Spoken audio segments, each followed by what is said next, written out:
আসসালামু আলাইকুম, hello viewers, welcome to back my YouTube channel tech Babu pro.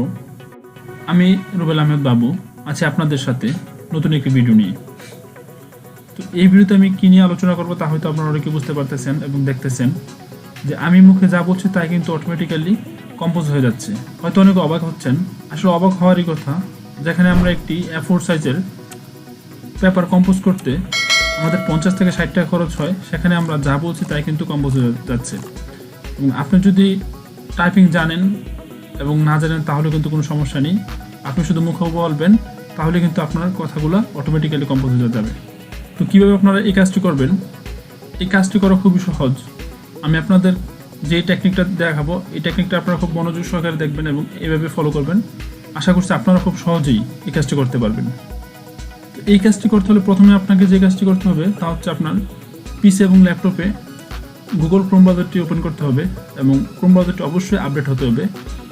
আমি update Chrome ব্রাউজারটি আমার ডেসক্রিপশন বক্সে দিয়ে দিব, ওইখান থেকে আপনারা ইনস্টল করে নেবেন। এবং তারপর যে জিনিসটা আপনাদের প্রয়োজন হবে তা হচ্ছে একটি হাই কোয়ালিটি মাইক্রোফোন। আপনার পিসি এবং ল্যাপটপে একটা হাই কোয়ালিটির মাইক্রোফোন ইউজ করবেন। তারপর দ্বিতীয় যে কাজটি করতে হবে তা হচ্ছে আপনাকে কথাগুলো স্পষ্ট বলতে হবে এবং ক্লিয়ারলি বলতে হবে, যেন গুগল আপনার কথাগুলো বুঝতে পারে। আপনারা হয়তো বুঝতে পারতেছেন যে আমি কেন কথাগুলো আস্তে আস্তে বলতেছি, কারণ আপনি যদি কথাগুলো ক্লিয়ারলি এবং আস্তে আস্তে না বলেন তাহলে কিন্তু গুগল আপনার কথাগুলো বুঝতে পারবে না।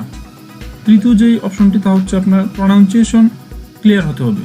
আপনার কথাগুলো আপনি যা বলতে চাচ্ছেন সেই কথাগুলোর স্পষ্ট উচ্চারণ হতে হবে। এই 4টা কাজ করলে কিন্তু আপনি এভাবে কথা বলতে পারবেন এবং কম্পোজ করতে পারবেন খুব সহজেই। এখন আসি আপনি কিভাবে এই পেজটাতে আসবেন এবং কিভাবে আপনারা কম্পোজ করবেন। এই কাজটি করতে হলে প্রথমে আপনাকে গুগল ক্রোম ব্রাউজারটি ওপেন করতে হবে অবশ্যই। তো আমি নতুন একটা ট্যাব নিলাম। তো ট্যাব নেওয়ার পর এখানে যে একটা 9 ডট অপশন আছে, 9 ডট অপশনটিতে ক্লিক করবেন। 9 ডট অপশনটিতে ক্লিক করার পর ড্রাইভ যে একটা অপশন আছে ড্রাইভ অপশনে ক্লিক করবেন। ড্রাইভ অপশনে ক্লিক করার পর নিউ একটি অপশন আছে, দেখুন এই পাশে নিউ অপশনটিতে ক্লিক করবেন। নিউ অপশনে ক্লিক করার পর গুগল ডক্সে ক্লিক করবেন। গুগল ডক্সে ক্লিক করার পর ওয়ার্ড ফাইলের মতো একটি ফাইল কিন্তু ওপেন হচ্ছে, লোডিং হচ্ছে, ফাইলটি ওপেন হয়ে গেল। এখানে কিন্তু আপনারা ওয়ার্ড ফাইলের মতো সব কিছু এখানে পাবেন এবং ওয়ার্ড ফাইলের মতো কম্পোজ করতে পারবেন এবং কম্পোজগুলো সেভ করতে পারবেন। এবং এখান থেকে আপনার PDF, HTML যা মন চায় এখান থেকে কিন্তু ডাউনলোড করে নিতে পারবেন। এক কথায় আপনি ওয়ার্ডে যে সুবিধাগুলো পেয়ে থাকেন এই গুগল ডক্সে কিন্তু সেই একই সুবিধা পেয়ে থাকবেন। তো এখন আসে কীভাবে আপনারা আপনার কথাগুলো কম্পোজে পরিণত করবেন। প্রথমে আপনাকে যে টুলস একটা অপশন আছে টুলস অপশনে ক্লিক করতে হবে। টুলস অপশনে ক্লিক করার পর নিচে আসুন, দেখুন যে ভয়েস টাইপিং। তো ভয়েস টাইপিং অপশনে ক্লিক করবেন, অথবা আপনি আপনার কিবোর্ড থেকে Ctrl+Shift+S ক্লিক করবেন। তো আমি গুগল ভয়েসে ক্লিক করলাম। তো ক্লিক করার পর এখানে দেখুন যে ইংলিশ US, অর্থাৎ এখন যদি আপনি ইংলিশে কথা বলেন তাহলে কিন্তু আপনার কম্পোজটা ইংলিশে হবে। যেমন আমি যদি এখানে ক্লিক করে দিই হাউ আর ইউ ম্যান, দেখুন যে এখানে কিন্তু ইংলিশে কম্পোজ হয়ে যাচ্ছে এবং আমি যা বলতেছি তাই কিন্তু ইংলিশে কম্পোজ হয়ে যাচ্ছে। যতটুকু গুগল বুঝতেছে ততটুকু কিন্তু গুগল লিখতেছে। তো এখান থেকে আমরা এখন বাংলা সিলেক্ট করে নেব।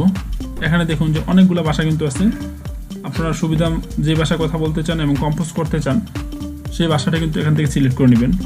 তো আমি যেহেতু বাংলা লিখবো তার জন্য আমি এখান থেকে বাংলা সিলেক্ট করে নিব। বাংলাদেশ সিলেক্ট করলাম। তো সিলেক্ট করার পর এই অপশনটাতে একটা ক্লিক করে দিব। তো একটা ক্লিক করার পর দেখুন কম্পোজ কিন্তু শুরু হয়ে গেছে এবং আমি যা বলতেছি তা কিন্তু কম্পোজ করতেছে। এইভাবে কিন্তু আপনি আপনার যা প্রয়োজন এবং আপনার গুরুত্বপূর্ণ কাগজগুলো কিন্তু কম্পোজ করতে পারেন। অনেক আর্টিকেল আছে এবং আপনারা ইচ্ছা করলে আপনি যদি ফাইবারে কাজ করে থাকেন, যে ফাইবারে আপনি একটু কাটাকাটি করলে দেখবেন যে টাইপিং এবং কম্পোজের অনেক কাজ, ফাইবারের কাজগুলো কিন্তু আপনারা এখান থেকে খুব সহজে করতে পারবেন। এখন আসি যে ফাইলটা আপনারা কীভাবে সেভ করবেন। তো ফাইলটা সেভ করা একদম সহজ। যদি আপনি ওয়ার্ডে কাজ করে থাকেন তাহলে আপনি ইজিলি বুঝতে পারতেছেন যে কীভাবে সেভ করতে হবে। ফাইল অপশনে ক্লিক করবেন। ফাইল অপশনে ক্লিক করার পর নিচে চলে আসবেন, আসার পর দেখুন ডাউনলোড অপশনে প্রথম দেখেন যে মাইক্রোসফট ওয়ার্ড, অর্থাৎ আপনি এখান থেকে মাইক্রোসফট ওয়ার্ডে কিন্তু এখানে ডাউনলোড করে নিতে পারেন ফাইলটি।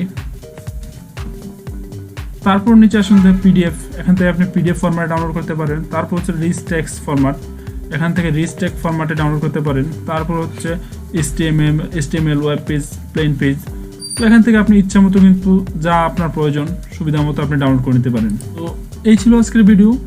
আশা করছি এই ভিডিও থেকে আপনারা খুবই উপকৃত হবেন, এবং যদি এই ভিডিওটা আপনাদের একটু ভালো লাগে তাহলে কিন্তু চ্যানেলটা অবশ্যই সাবস্ক্রাইব করে নেবেন। দেখা হবে আবার কোনো নতুন ভিডিওতে। সেই পর্যন্ত ভালো থাকুন, সুস্থ থাকুন। আল্লাহ হাফেজ।